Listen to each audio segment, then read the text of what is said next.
교만한 지도자에게 임하는 징계, 이러한 큐티 제목으로 말씀을 나누도록 하겠습니다. 오늘 1절 말씀에 보니까 유다의 왕 아마샤의 아들 아샤랴가, 다른 이름으로는 우시야라고도 그렇게 명하는데요, 아샤랴가 왕이 됩니다. 16세 어린 나이에 왕이 되죠. 그런데 통치를 52년간 다스렸다, 그렇게 되어 있습니다. 어린 나이이기 때문에 오래 통치한 것처럼 되어 있지만, 통치 연한만을 살펴보면, 그리고 평균적인 나이들을 살펴봐도 상당히 오랫동안 통치하면서 삶을 사는 것을 보게 되어집니다. 북쪽의 19명의 왕들 가운데에, 남쪽의 많은 왕들 가운데에 이 아사랴가 두 번째로 오랫동안 통치를 한 것입니다. 제일 오랫동안 통치한 사람은 히스기야 왕의 아들인 므낫세, 55년 동안을 통치했고요. 오늘 본문에 나오는 이 유다의 왕 아샤랴가 52년으로 두 번째입니다. 남과 북을 통틀어서 그래도 두 번째입니다. 북쪽에 제일 오랫동안 통치한 왕은 어제 살펴보았던 여로보암 2세 41년 동안 통치를 했습니다. 근데 제가 왜 이렇게 통치를 오랫동안 한 것을 말씀드리냐면, 우리는 보통 이런 생각해요. 하나님을 경외하고 잘 섬기고 백성을 이롭게 하고 선한 마음 갖고 살면 오랫동안 통치하고 오랫동안 살 것이다. 왜? 장수라고 하는 것이 복이니까 그렇게 하시지 않겠는가? 그런데 성경이 보면, 이스라엘의 역사를 보면 므낫세도 그렇고, 오늘 본문에 나오는 아사랴도 그렇고, 여로보암 2세도 그렇고, 모두 다 그렇게 썩 좋은 모습으로 하나님 앞에서, 백성 앞에서 살아가지 못했습니다. 오늘 본문에 나오는 이 아사랴도 총평은 3절 말씀에 여호와 보시기에 정직히 행했다고 되어 있지만, 산당을 제거하지 아니하고 여전히 제사를 드려 하나님의 마음을 아프게 한 부분이 있습니다. 그리고 결정타가 있습니다. 5절 말씀을 보면 여호와께서 왕을 치셨으므로 그가 죽는 날까지 나병 환자가 되어 별궁에 거하게 되었다. 그리고 그 아들을 통해서 나라를 다스리는 그러한 모습, 안타까운 모습, 죽을 때까지 백성들 앞에 나타나지 못하고 나병 환자니까. 구약 성경의 나병은 저주 아닙니까? 그럼 왜 이러한 어려움이 있게 되었는가?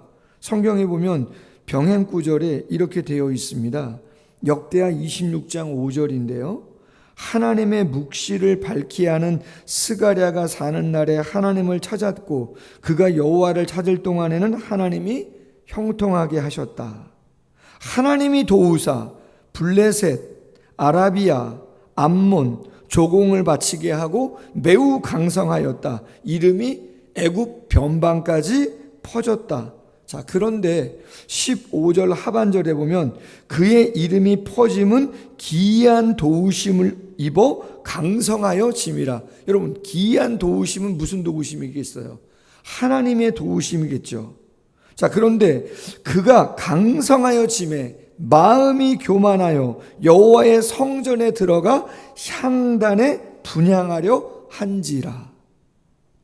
사울 왕이 버림받은 이유처럼 교만해지죠. 하나님이 구별한 일을 월권하죠. 그러므로 하나님이 징계합니다. 그 자리에서 나병이 생기죠.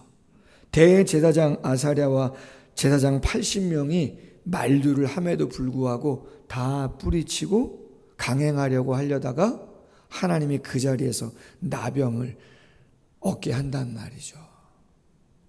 여러분, 오래 사는 거, 오래 통치하며 위세를 떠는 거 복이다라고 생각할 수 있지만 똑같이 볼 수 없습니다. 오히려 단명한 분이 계시죠. 누구죠? 예수님이 단명했어요. 또 누가 단명해요? 그렇죠. 세례 요한이 단명하죠. 사도 중에 야고보 단명하죠. 사도행전 12장. 우리는 오래 살았나? 아니면 얼마 못 사셨는가? 일반적으로야, 인간적으로야 분명히 우리가 생각하는 부분들이 있음을 우리는 알고 있습니다. 그러나 그러한 일반적인 것보다 하나님의 자녀들이 더 마음의 중심에 두어야 하는 것은 내가 살고 죽는 것, 그 모든 삶의 모습들은 하나님의 주권 속에 있는데 과연 내가 오늘을 어떤 마음으로 어떻게 감당하며 살아가고 있는가라고 하는 것은 너무나 중요한 것이죠. 그래서 잠언 16장 18절 말씀에 교만은 패망의 선봉이고 거만한 마음은 넘어짐의 앞잡이다. 골로새서 3장 25절 불의를 행하는 자는 불의의 보응을 받으나 주는 외모로 사람을 취하심이 없다는 거죠. 외모로 사람을 취하시지 않는다. 그가 어떤 권세, 어떤 부, 어떤 지식을 갖고 이 땅에서 살아가든 그거는 본질 아니다. 본질은 전도서 12장 마지막 솔로몬이 전도서의 결론, 인생의 결론으로 이야기한 것처럼 일의 결국을 다 들었으니 하나님을 경외하고 그의 말씀을 지켜라. 이것이 사람의 본분, 인생의 전부다. 그렇게 이야기하고 있는 것이죠. 두 번째, 오늘 8절 이하에 보면 여로보암의 아들 스가랴가 사마리아에서 6달 동안 이스라엘을 다스렸다. 그렇게 되어 있습니다. 되게 짧죠.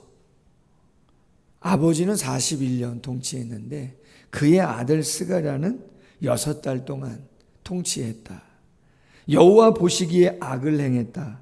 이스라엘로 범죄하게 했다. 여로보암의 죄에서 떠나지 아니했다. 그러므로 10절에 보면 살룸이라는 사람이 반역을 해서 그 스가랴를 죽이게 되었다.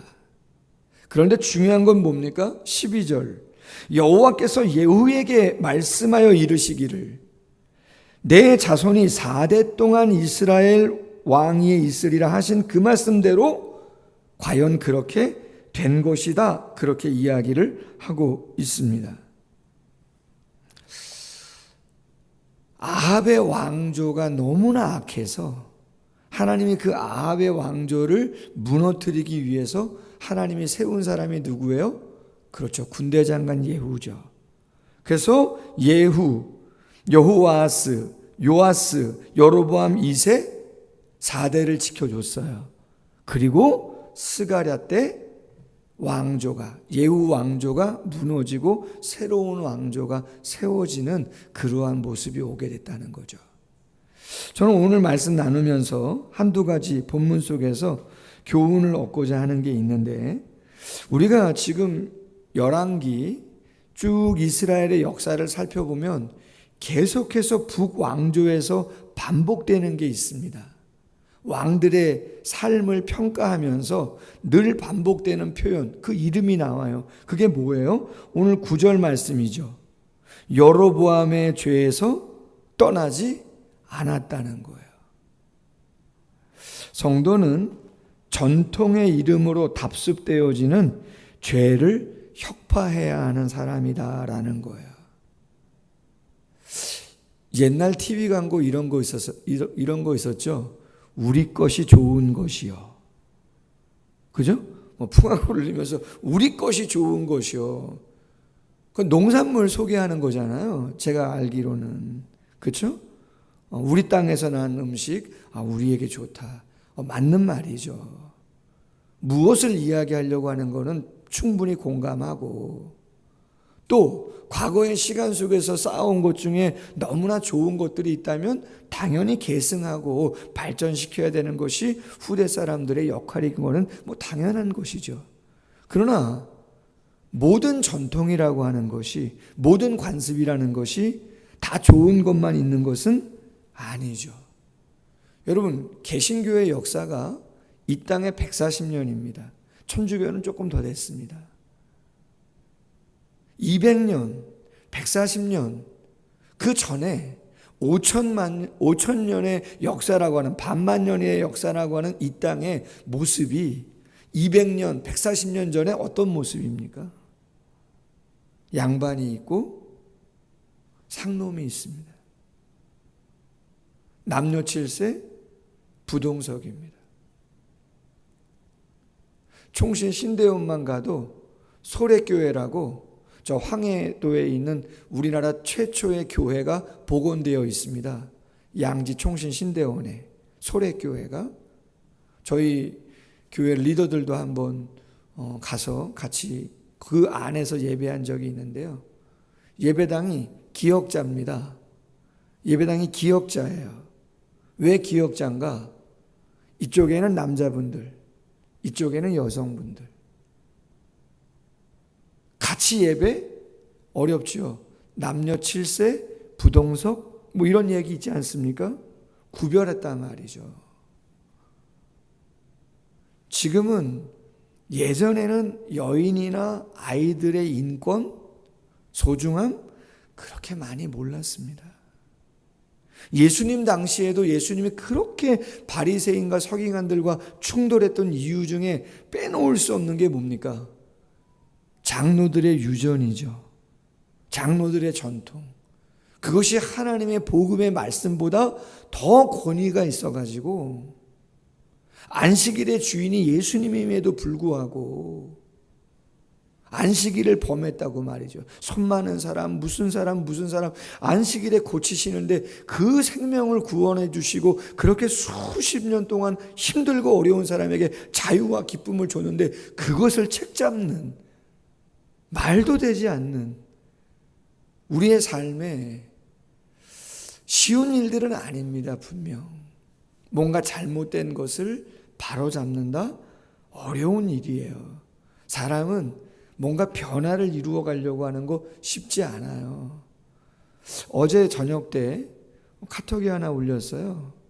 뭔가 봤더니 우리 청년부 수련회, 중고등부 수련회에 그 예술 심리치료사 이지연 저 강사님이 그 TCI라고 하는 우리의 뭐 기질이나 성향, 이런 성격 유형을 검사하는 검사지를 미리 보낸 거예요.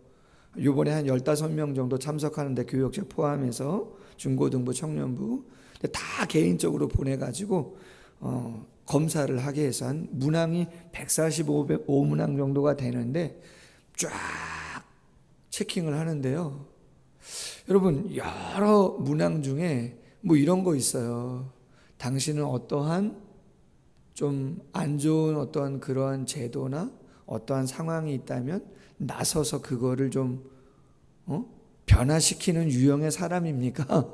아니면 그냥 순응하며 가는 사람입니까? 매우 그렇다, 절대 아니다, 약간 그렇다, 뭐 그렇다, 조금 아니다, 뭐 이런 식으로 해가지고 평가를 쭉 해가면서 하는 건데 쉽지는 않죠. 성도는 잘못된 것이 하나님 말씀 앞에 분명하면, 마틴 루터가 종교개혁을 일으키잖아요. 그건 목숨 거는 거 아닙니까? 우리의 선진들이 독립을 위해서 잘못된 권력, 목숨 걸잖아요. 그런 모습이 솔직히는 그런 용기가 필요하죠. 하나 더 말씀 보면 9절 말씀에 이런 말씀이 있어요. 여호와 보시기에 악을 행하여 이스라엘로 범죄하게 하였다라고 하는 거죠. 여러분, 예수님이 마태복음 18장 6절에서 이런 말씀합니다. 누구든지 나를 믿는 이 작은 자 중에 하나를 실족하게 하면 차라리 연자 맷돌이 그 목에 달려 깊은 바다에 빠뜨려지는 것이 나으니라.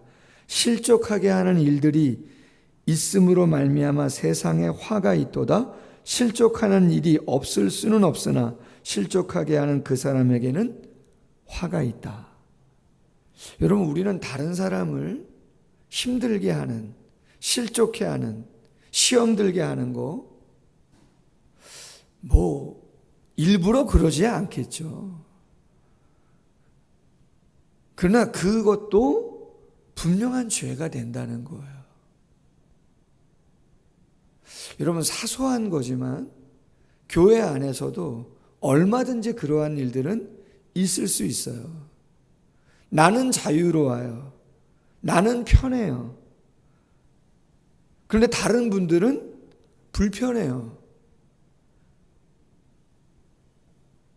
일반적이지 않아요. 그럼 어떻게 해야 되겠어요? 그렇죠. 내가 자유로워도 덕과 유익을 위해서 절제하고 바른 모습을 보여주는 게 진짜 성숙이죠. 고린도 전서에 우상 제물을 먹고 안 먹고 다 그런 얘기 아닙니까?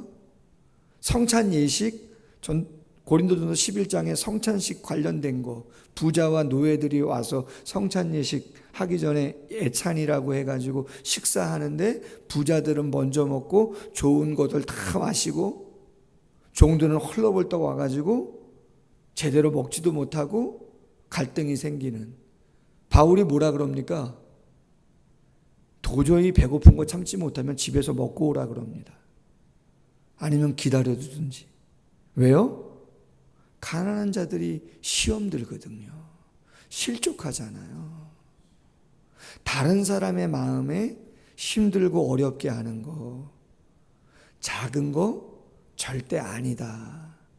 그거 하나님 앞에 큰 죄가 될 수 있다. 계속해서 이스라엘의 역사, 북이스라엘의 역사 가운데 반복되는 것이 여로보암의 죄입니다. 답습하는 죄죠. 그리고 그것으로 인해서 백성들에게 죄를 범하게 하는 것도 하나님 앞에서는 엄청나게 큰 죄가 될 수 있다는 것. 오늘 말씀 다시 한번 기억해 보면서 오래 살고 오래 통치하고 이런 모든 것들 그러면 좋겠지만, 복으로서야 감사한 일이겠지만 본질은 하나님 앞에서 어떤 마음과 중심을 갖고 살아가는 것인가 절대 놓지 않는 우리 모두가 되기를 주님의 이름으로 소원합니다. 기도하겠습니다.